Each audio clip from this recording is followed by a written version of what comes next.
저번 주에 이어 퀀트 평점의 베스트 오브 베스트, 즉 현재 모든 섹터와 산업 분야를 다 통틀어서 퀀트 평점이 가장 높은 탑 기업들을 살펴보겠습니다. 이 랭킹은 어떻게 정해졌냐면요. 퀀트 평점, 시킹알파 분석가 평점, 월스트리트 모든 평점이 모두 불리시 이상이고 매출 대비 수익률, 모멘텀 등 각 부분에서 B- 이상의 성적을 받은 기업들입니다. 지난주에 퀀트 평점 1위부터 6위 기업을 살펴보았는데요. 혹시 못 보신 분들은 위에 링크를 걸어 드릴게요. 꼭 먼저 보고 오셔야 오늘 영상이 더 도움이 되실 거예요. 오늘 제 2탄에서는 7위부터 10위와 월스트리트 평점 탑 2개의 기업을 보려고 해요. 그런데 일주일 사이에 순위가 또 바뀌었습니다. 그래서 일단은 저번 주에 뽑은 순위대로 보고 그 기업의 이번 주 바뀐 순위를 알려드릴게요. 그리고 오늘은 총 12개의 기업들의 산업 분야를 추적해서 앞으로 어떤 산업 분야들이 떠오를지도 알아보겠습니다.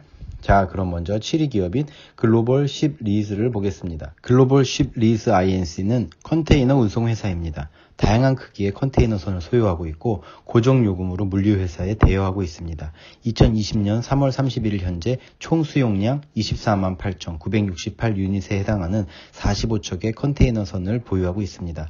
이 회사는 영국 런던에 본부를 두고 있습니다. 지난 9개월간 268% 주가 상승이 있었네요.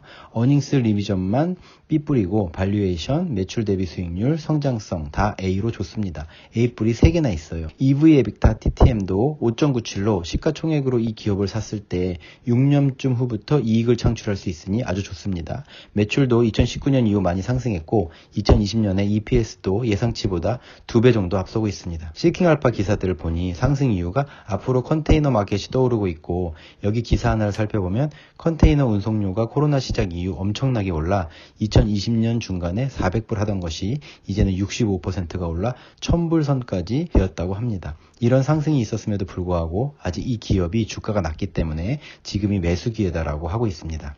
그래서인지 시킹알파 이 기업의 랭킹이 지난주 7위였는데 이번 주는 보시다시피 5위로 올라갔어요. 기대가 되는 기업이네요. 이번엔 8위 기업인 시에라 메탈사는 페루와 멕시코에서 귀금속과 염기금속의 생산, 탐사, 개발에 주력하고 있습니다. 주로 은, 구리, 납, 아연, 금, 태종물 탐사에 초점을 맞추고 있는데요. 이 회사는 페루의 야유요스 지방에 위치한 18,778헥타르에 달하는 81.84%의 폴리메탈 야우리 코차 광산을 소유하고 있고 멕시코의 볼리바르 광산과 쿠시 광산의 100%의 지분을 가지고 있습니다. 시에라 메탈 INC는 1996년에 설립되었으며 캐나다 토론토에 본사를 두고 있습니다. 올해 시에라 메탈사는 큰 발전을 했는데요. 소유한 2개의 광산이 현금 창출을 하기 시작했다고 하네요. 2024년까지 야유요스와 볼리바르의 처리량을 늘릴 계획으로 아직 이 기업이 저평가되어 있다고 시킹알파 기사는 분석을 하고 있습니다. 이런 이유로 지난 9개월 동안 주가가 300% 이상 상승하였네요. 모멘텀, 어닝스 다 A로 좋고 밸류에이션, 매출 대비 수익률, 성장성은 B를 받고 있습니다. 다음은 9위 기업 BC 프라퍼리스입니다. 이번 주 랭킹도 7위로 변동되었네요. 섹터가 리얼 에스테이트 부동산이고 산업 분야가 스페셜라이즈드 리츠, 부동산 투자 신탁이네요. BC 프라퍼리스는 세계적으로 유명한 라스베가스의 시저스 팰리스를 포함하여 시장을 선도하는 게임 접대 및 엔터테인먼트 분야의 최대 포트폴리오를 소유한 부동산 투자 신탁 기업 중 하나입니다. BC 프라퍼리스의 국가별 지리적으로의 다양한 포트폴리오는 4,800만 평방피트가 넘는 29개의 게임 시설로 구성되어 있으며 약 19,200개의 호텔 객실과 200개가 넘는 식당, 바, 나이트클럽을 갖추고 있습니다. 이 기업의 소유지는 시저스 엔터테인먼트 INC, 센츄리 카지노스 INC, 하드락 인터내셔널, 잭 엔터테인먼트 앤 펜 내셔널 게임스 INC를 포함한 업계 최고의 게임 업체 사업자에게 임대되고 있습니다. BC 프라퍼리스는 또한 라스베가스 스트립에 인접한 4개의 챔피언 골프 코스와 34에이커의 미개발지를 소유하고 있습니다. BC 프라퍼리스의 전략은 국가의 최고 품질과 가장 생산적인 부동산 포트폴리오를 만드는 것입니다.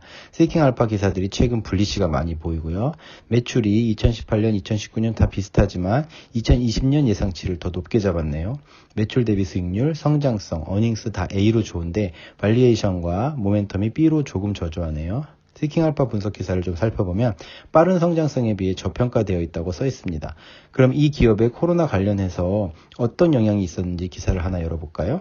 장기적으로 8% 배당금을 지급할 것이며 VC는 대체하기 어려운 가치 있는 자산을 소유한 품질 좋은 리츠 기업이고 코로나 기간 동안 이 기업이 렌트비를 100% 다 수금하며 코로나로 인한 어떤 타격도 받지 않았다고 하네요. 대체하기 어려운 독자적인 분야에 집중한 기업이라는 부분이 괜찮기는 한데 아무래도 대중적이지 않은 분야이다 보니 좀 장기적으로 봐야 할 기업으로 저에게는 인식이 되네요.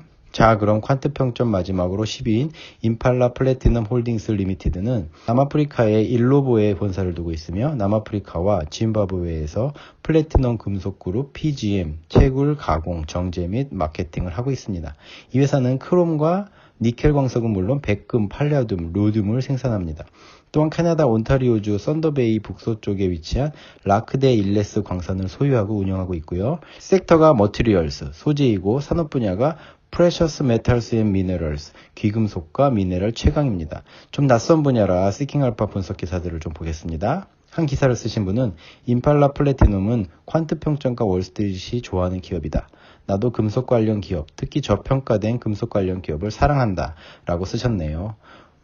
여기 흥미로운 기사네요. 이 기업이 수소전쟁의 수혜자가 될 것이라는 기사가 있어 한번 보겠습니다. 짧게 요약하면 EU가 2030년까지 재생수소 용량을 1기가와트에서 40기가와트로 늘릴 계획이라고 합니다. 이 수소를 얻어내는 과정에서 사용되는 물질이 이리듐인데 전 세계의 이리듐 생산업체가 딱 3개밖에 없는데 임팔라 플래티넘이 그중 하나라고 합니다. 참고로 이리듐 시장은 약 48억 달러 시장 규모로 성장할 것으로 예상되고 있습니다. 수소 관련이라고 하니 갑자기 관심이 확 가는데요. 전반적인 성적도 어닝스 B뿔 빼고는 다 A로 아주 좋고요. 그런데 지난주 퀀트 평점 랭킹 10위에서 이번 주는 12위로 하락하여 조금 지켜봐야 할 것도 같습니다. 자, 그럼 이번에는 월스트리트 5점 만점 두 기업을 마지막으로 알아보기로 했죠. 먼저 퀀트 평점 15위를 차지한 5스타 시니어 리빙 INC는 미국의 노인 거주 지역을 운영하고 관리합니다. 노인 생활 공동체와 재활 및 웰빙 세 부문으로 나누어져 운영이 되는데요. 노인 생활 공동체는 독립적 생활 공동체, 보조 생활 공동체, 지속적 관리 은퇴 공동체 및 숙련된 간호시설로 구성되어 있습니다. 이 회사는 간호 및 의료 서비스, 재활 및 웰빙 서비스를 제공합니다. 2019년 12월 30일 현재 268개의 노인 생활단체를 운영하고 있는데 집 개수로 따지면 약 31,285채의 노인 거주집입니다. 이렇다 할 만한 폭발적인 수요는 예상되지 않지만 아무래도 노인복지가 잘 되어 있는 미국에서는 정부 지원으로 꾸준한 성장성이 예상되는 기업인데요. 왜 이 기업이 월스트리트 만점을 받았을까? 궁금한데 이유를 좀 알아볼까요? 일단 발류에이션, 성장성, 모멘텀 A로 좋습니다. 매출 대비 수익률과 어닝스는 B로 좀 저조하지만요. 시킹알파 기사를 보니 별다른 것은 없고 최근 퍼포먼스가 좋았다고 합니다. 그것에 비해 주가가 많이 저평가되어 있기 때문에 추천한다고 되어 있네요. 이 기사 쓰신 분석가도 그렇게 폭발적으로 성장할 것으로 기대는 하진 않지만 꾸준히 성장할 것을 예상한다고 합니다. 마지막으로 퀀트 평점 25위를 차지한 에스컬레이드입니다. 25위인데 대체 왜 월스트리트는 5점 만점일까 알아볼까요? 에스컬레이드사는 자회사와 함께 북미, 유럽 및 세계적으로 스포츠용품을 제조 및 판매합니다. 회사는 농구, 양궁, 실내외 게임, 피트니스 제품을 생산, 수입, 유통하여 각 브랜드사에 판매하고 있습니다. 양궁, 탁구, 축구, 농구 제품을 취급하는 수많은 브랜드의 물건을 생산 및 판매를 하는데 관련 브랜드가 너무 많아서 일일이 나열하진 않겠습니다만 무지 많습니다. 저희가 생각할 수 있는 거의 대부분의 스포츠용품이 이 회사에 생산 가능하다고 생각하시면 될 것 같아요. 이 회사 상품은 스포츠용품 소매점, 전문 딜러, 온라인 소매점, 전통 백화점 등을 통해 여러 루트로 소비자에게 판매됩니다. 스포츠용품 생산의 대가라고 볼 수 있는 기업이네요. 성적은 거의 다 B로 그리 훌륭하지는 않지만 시킹알파 분석 기사를 좀 보면 최근 3분기 어닝 발표에서 매출이 70% 상승, 순이익이 250만 달러에서 5배 오른 1020만 달러로 상승했습니다. 2019년 동일 분기 EPS 0.32달러에서 1.47달러로 많이 올랐네요. 기사는 많은 제조업 회사들이 주식이 고평가되어 있다는 이야기들이 있지만 아직도 숨겨진 보석 같은 저평가 기업들을 찾을 수 있는 기회가 많이 있고 에스컬레이더가 바로 이런 기업들 중 하나로 이 기업이 자신의 저평가 기업 리스트 중 상위권에 있다고 하네요. 흥미롭습니다. 자, 이렇게 총 12개의 기업을 두 영상에 걸쳐 살펴보았는데요. 저희 탑 기업을 뽑기 전에 이 기업들의 섹터와 산업 분야를 살펴보아 기업들이 많이 겹치는 섹터나 산업 분야가 있는지 먼저 살펴보면 좋을 것 같습니다. 과연 강하게 올라오는 섹터가 과연 무엇인지 한번 볼까요? 12개의 기업 중 3개 기업, 노틀리스, 레이지데이스, 에스컬레이더가 속한 섹터는 컨슈머 디스크레셔너리, 임의 소비재 또는 자유 소비재 섹터인데 저번 영상에서 잠깐 설명드렸듯이 생필품 이외의 소비재를 제공하는 회사들입니다. 그중 두 기업의 산업 분야가 레저 장비와 제품이네요. 아무래도 코로나로 인한 비대면 시대가 시작되면서 자택근무 등으로 개인 시간도 좀 더 생기게 되고 좀 더 혼자서 인생을 즐기기 위한 운동 등의 취미 활동 관련 기업주들이 현재 많은 성장을 하고 있는 것으로 예상되네요. 흥미롭습니다. 다음으로 두 기업들씩 속해 있는 섹터들인데요. 에너지, 헬스케어, 머티리얼스, 소재 섹터입니다. 먼저 퀀트 평점 1, 2위 기업 센츄러스 에너지와 QEP 리소스가 속한 섹터가 바로 에너지 섹터인데요. 신기한 것은 두 기업 다 신재생 에너지 관련이 아닌 원자력과 원유 관련 기업이라는 건데요. 신재생 에너지가 자리 잡기까지는 시간이 좀 걸릴 것이라 현재로서 이 분야들이 수익률이 높을 것으로 예상되기 때문인 것 같습니다. 헬스케어 분야는 항상 꾸준히 성장하는 섹터지만 코로나 때문에 더 주목을 받는 것 같고 소재 섹터는 화학, 건축자재, 용기, 종이 등 여러 산업 분야가 있는데 그 중에서 저희 랭킹에는 금속과 채광종 산업 분야 기업들이 상위에 올라가 있네요. 나머지 IT, 인더스트리얼스, 산업재, 부동산 섹터는 한 기업씩 속해져 있습니다. 제가 가장 관심이 가는 기업을 뽑자면 두구두구두구두구두구 3위를 차지한 유나이티드 마이크로 일렉트로닉스입니다. 아무래도 IT 쪽은 계속적으로 인기가 많아 기업들이 고평가되어 있잖아요. 그래서 찾기 어려운 저평가 IT 기업이라 성장성이 기대가 됩니다. 센츄러스 에너지, 풀전트 제네릭스, 에스컬레이드도 관심이 가긴 하지만 센츄러스 에너지의 경우 좀 지켜봐야 할 것 같고 나머지 두 기업은 성장성이 빠르지는 않을 것 같다는 생각이 좀 드네요. 이렇게 떠오르고 있는 섹터와 산업 분야들을 발굴해내어 보람이 있네요. 다음번에 이 섹터와 산업 분야들이 왜 뜨고 있는지 미래 성장성, 예상 시장 규모 등을 낱낱이 살펴보고 관련 탑 랭킹 기업들을 좀 알아보면 좋을 것 같습니다. 오늘도 영상 시청하여 주셔서 감사합니다. 항상 더 좋은 영상으로 돌아오도록 할게요. 감사합니다.